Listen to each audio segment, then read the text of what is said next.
Si un membre commet une erreur, ne le repoussez pas, aidez-le, relevez-le. Réunissez-vous, ayez un entretien les uns avec les autres. Voilà ce que l'Écriture dit. Quand nous commettons une erreur, allons auprès de Dieu. Avant d'aller auprès de Dieu, nous devons aller auprès de la personne que nous avons offensée. J'ai dû faire ça dernièrement. Je sais que j'avais mal agi, j'avais menti, j'avais incité ma femme à mentir. Je crois que je vous en ai parlé, ici à l'église. C'était il y a quelques jours, il n'y a pas longtemps, il y a à peu près 6 semaines de ça. Les avocats m'avaient tellement perturbé avec cette enquête que je ne savais plus trop où j'en étais.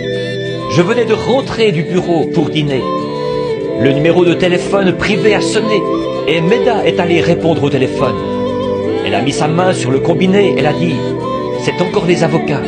J'ai dit « Je ne pourrai pas endurer une autre soirée de ça. On dirait que je suis en train de perdre la tête. Je perds la raison. Ils me pressent par ici, par là, par ici. » J'ai dit « Je ne peux pas supporter ça ». Je me suis levé d'un bond, j'ai dit « Dis-leur que je ne suis pas là ». Et je me suis précipité derrière la maison. Quand je suis revenu, Meda est très consciencieuse pour ces choses. Elle est venue me voir à la porte. Elle était au bord des larmes. Elle a dit « Bill, est-ce que c'était la bonne chose à faire? Vous savez comment vous êtes. Je sais comment moi je suis. » J'ai dit « Bien sûr, je n'étais pas ici à ce moment-là. » Je savais que Dieu m'avait condamné pour ça. J'ai dit « Je n'étais pas ici à ce moment-là. » Elle a dit « Mais tu étais ici quand il a appelé. » Cet après-midi-là, je suis allé prier pour un bébé malade. Avant de quitter la maison, le téléphone a sonné de nouveau. Et le petit Joseph est allé vite saisir le téléphone. Et il a dit « Papa, tu veux que je leur dise que tu n'es pas là ?» Voyez-vous comme le péché corrompt? Quel genre de famille on aurait là à la fin? 1 Jean chapitre 5 au verset 21 dit « Si notre cœur ne nous condamne pas, nous avons de l'assurance devant Dieu. Mais si notre cœur nous condamne, comment pouvons-nous avoir de l'assurance devant Dieu? Nous savons que tant que nous avons un péché qui n'est pas confessé, il ne nous exaucera jamais. » C'est fort, mais l'Église a besoin de ces choses. Alors je me suis mis à prier pour ce bébé. Et au moment où j'allais lui imposer les mains, le Seigneur m'a repris. Il a dit « Tu as dit un mensonge, tu n'es pas digne de prier pour ce bébé. » Je me suis détourné de cet homme. J'ai dit « Monsieur, attendez-moi ici.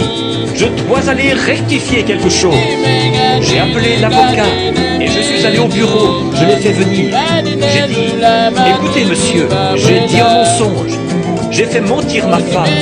Elle a dit que je n'étais pas là et je m'étais précipité derrière la maison. J'ai confessé ça et je lui en ai parlé. Il s'est avancé et il a mis les mains sur mon épaule. Il a dit « Frère Branham, j'ai toujours eu confiance en vous, mais maintenant j'ai plus confiance que jamais. » Un homme, il a dit, qui est prêt à réparer ses torts. Je lui ai dit, j'ai dit, je me suis mis à prier pour un bébé et le Seigneur me condamnait vraiment dans mon cœur parce que je savais que j'avais mal agi. Alors, le lendemain, ma femme m'a dit « Où vas-tu » J'ai dit « À ma caverne ». Et je suis allé à ma caverne, au nord de Charlestown, là où je vais depuis des années. J'y suis entré et j'ai prié toute cette journée-là.